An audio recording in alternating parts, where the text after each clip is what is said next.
एक औरत अपने नवजात बच्चे को लेकर 3 दिन और 3 रातों तक समुद्र के बीच एक पुराने कंटेनर में फंसी रही। भी डूब सकता था। भूख और बेबसी में उसने अपने बच्चे का गीला डायपर समुद्र में फेंक दिया। शायद किस्मत को यही मंजूर था। कुछ ही देर में कुछ मछलियां उस डायपर के आसपास मंडराने लगी। वो जल्दी से एक अस्थाई तैरने वाला जाल बनाती है, लेकिन मछली पकड़ना उतना आसान नहीं था जितना उसने सोचा था। जब सब कुछ खत्म सा लग रहा था, तभी आसमान में एक यात्री विमान दिखा। उसकी आंखों में उम्मीद की चमक लौट आई। वो दौड़ती हुई कंटेनर के अंदर गई, एक टूटी हुई कांच की शीशा उठाया ताकि रोशनी से इशारा दे सके। लेकिन वापस आते वक्त उसके पैर में कांच का टुकड़ा धंस गया। वो दर्द से चीख पड़ी, लेकिन विमान आसमान में दूर जा चुका था। पेट की आग शांत करने के लिए उसने उन्हीं कान के प्लगों से एक छोटा मछली जाल बुना। डायपर को चारा बनाकर जाल को समुद्र में डाला और मछली का इंतजार करने लगी। कुछ मिनटों बाद एक मछली फंस गई। पहली बार 3 दिनों में मां और बच्चा दोनों ने पेट भरा। धीरे धीरे उसने कुछ और मछलियां जमा कर ली। अब उसकी कोशिश थी कि कोई उसे देख ले। उसने सैकड़ों हेल्प मी के नोट्स लिखे और उन्हें प्लास्टिक बॉक्स में डालकर समुद्र में बहा दिया। शायद कोई इंसान उसे पढ़ ले।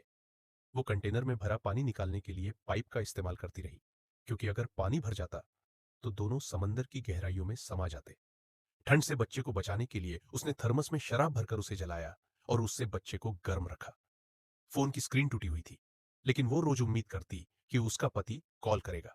और एक रात सच में कॉल आया, लेकिन वो सबसे बुरी खबर थी। उसका पति डानक्सी नाम की जगह पर फंसा था और गोली लग चुकी थी। उसने आखिरी बार कहा, तुम्हें जिंदा रहना होगा, हमारे बच्चे के लिए। महिला रोई, लेकिन उसने हार नहीं मानी। उसने पति को बताया कि बच्चा जन्म ले चुका है। उसने पति से कहा, इसका नाम तुम रखो। थोड़ी देर बाद फोन की बैटरी खत्म हो गई और दोनों का आखिरी संपर्क टूट गया। दिन बीतते गए, पानी का स्तर बढ़ता गया। उसने सोचा, अब शायद कंटेनर डूब जाएगा। उसने लकड़ी और प्लास्टिक बॉक्स से एक छोटा सा बेड़ा बना लिया, ताकि अगर कंटेनर डूबे तो वे कुछ देर और तैर सके। तभी आसमान में एक सीगल दिखाई दी। उसकी आंखों में फिर से उम्मीद की चमक लौटी, क्योंकि सीगल मतलब जमीन पास है। लेकिन रात होते ही बुरा वक्त लौट आया। कंटेनर की सील खुल गई और समुद्र का पानी तेजी से अंदर घुसने लगा। वो अपने खाने के डिब्बे तक पहुंचना चाहती थी, लेकिन रस्सियों में फंस गई। काफी देर जद्दोजहद के बाद उसने खुद को आजाद किया, लेकिन जब वो ऊपर आई तो उसका बच्चा गायब था। वो चिल्लाई, मेरे बच्चे! तभी उसने देखा एक सुनहरी मछली, गोल्डफिश, बच्चे के पास पानी उछाल रही थी। शायद ईश्वर ने उसे वही भेजा था। बच्चा रो पड़ा और उसी आवाज से मां को दिशा मिल गई। वो तैरते तैरते वहां पहुंची और बच्चे को सीने से लगा लिया। गोल्डफिश ने जैसे मुस्कुराकर विदा ली और गहराई में चली गई। वो रात उन्होंने ऐसे ही समुद्र में गुजारी। सुबह होते ही उस महिला ने महसूस किया